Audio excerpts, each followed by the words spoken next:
Después de la independencia del Perú, existieron dificultades para su organización. No hubo una clase o grupo social que pudiese gobernar o que sea aceptado por los demás. Las finanzas públicas se encontraban desorganizadas. Los diversos grupos sociales no podían formar una nación y la accidentada geografía del territorio peruano no facilitaba la conexión entre una ciudad y otra. Todos estos factores influyeron en la toma de poder que ejercieron los diversos presidentes a cargo, ya que entre 1841 y 1845 gobernaron al Perú 6 presidentes. Como sabemos, el gobierno más común en el Perú ha sido el autoritario dictatorial, ya que han existido más presidentes militares que democráticos. Los presidentes militares fueron los siguientes: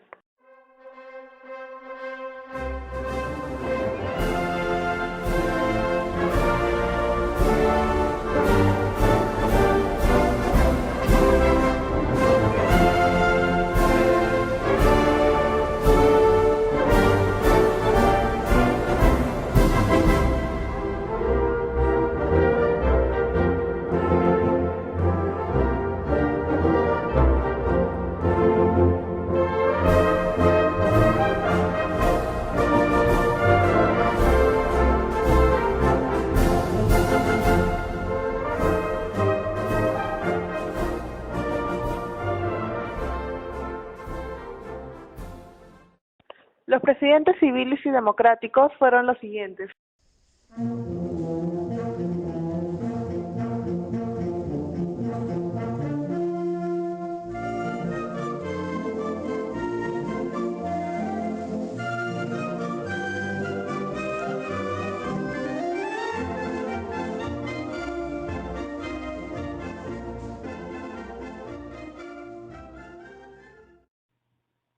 La Constitución Política del Perú sirve para estructurar el Estado, garantizar la democracia y modelar el sistema de gobierno que se adoptará. Cada gobierno de nuestro país se ha acogido a una, o, de lo contrario, la ha cambiado radicalmente. En la historia republicana de nuestro país hemos tenido un total de 16 constituciones, desde la establecida en 1823 por el primer Congreso Constituyente hasta la de Alberto Fujimori en 1993. Al ser declarada la independencia del Perú, hubo muchas prerrogativas y debates, pues era momento de decidir con qué sistema de gobierno contar, sea una república o una monarquía, formular una política económica interna y difundir una cultura que establezca a los peruanos.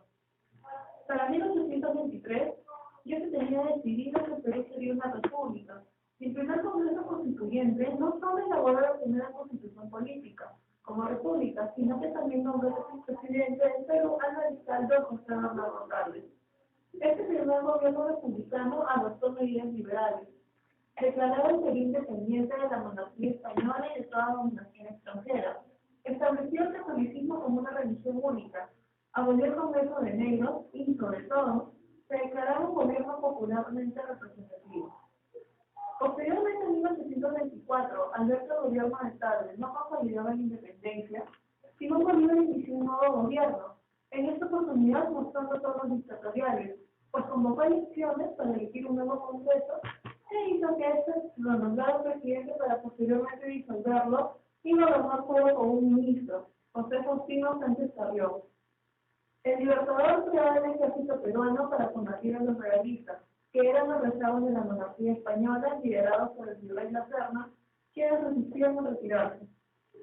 Su gobierno culminó en 1826, mismo año en el que promulgó una nueva constitución, la cual no fue puesta en práctica y fue derogada por José de la Mar en 1828. En este año se elaboró también una nueva constitución.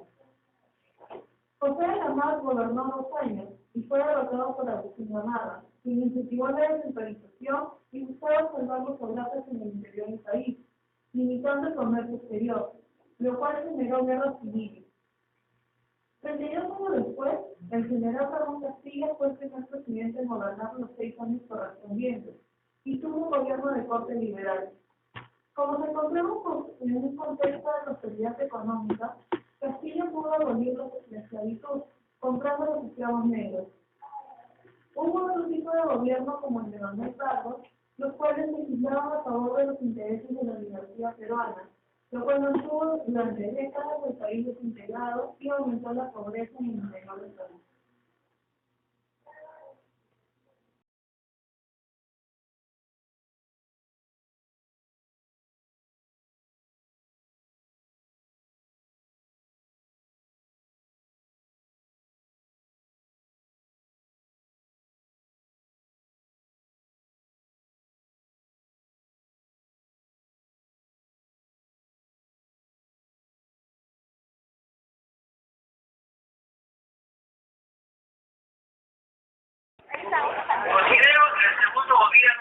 presidente Alan García fue el mejor, porque se preocupó de mantener equilibrado no solo la economía interna, sino también los programas sociales. Esto contribuyó a nivel nacional a todos los peruanos sin excepción.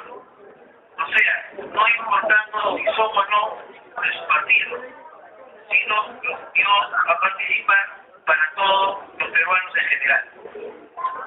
Ahora, el peor gobierno fue el de Fujimori, porque atropelló los derechos humanos y se dan los casos, por ejemplo, de Barrio Santo, La Cantuta, entre otros. En el gobierno de Fujimori hubo represión, que quiere decir que la gente quería comprar, pero no tenía dinero. Y con relación a los programas sociales, le enseñó al pueblo a recibir y no a trabajar.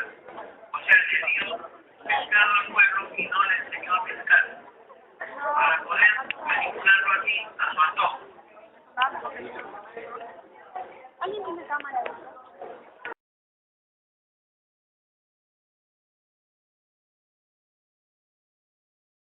Para mí el mejor gobierno fue el primer gobierno del periodo de Alberto Fujimori, porque estabilizó la economía,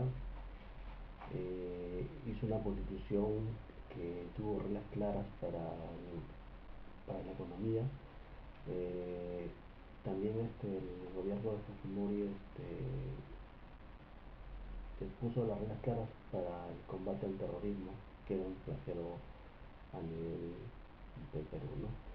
Y el peor gobierno para mí fue el primer periodo de Alan García, porque hubo una interpretación total, no se combatió el terrorismo, no hubo ejecuciones extrajudiciales y una corrupción total.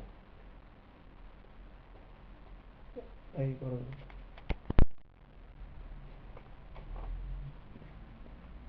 ¿Y cuál considera que fue el mejor y el peor a nivel social?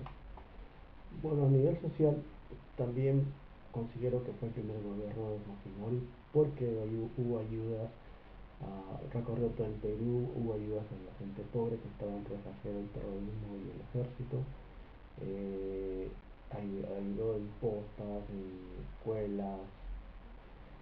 Otro que fue también buen presidente fue el señor Alejandro Toledo, que ayudó a que se consolide la economía, que tuvo mucho que hacer en lo que es los TLC, que son de Estados Unidos. El peor, también no me contradigo, pero fue el último periodo del gobierno del señor Alberto Fujimori, en la que primó la corrupción, en la que primó por ende el enriquecimiento de militares y personas, no hubo libertad de expresión, y tuvo como asesor al señor Vladimiro Montesino, que hoy está preso por ser un asesor totalmente corrupto. Implementados en el Perú, tanto los autoritarios como los democráticos, han variado de acuerdo a las necesidades e intereses de la población. Cada ideología política alimenta los esperanzas de progreso de los pueblos más pobres, ya que este sector quiere igualdad de oportunidades. La verdad es que en general no se puede determinar a ciencia cierta cuál tipo de gobierno es mejor, porque bien es cierto, algunos favorecieron a la población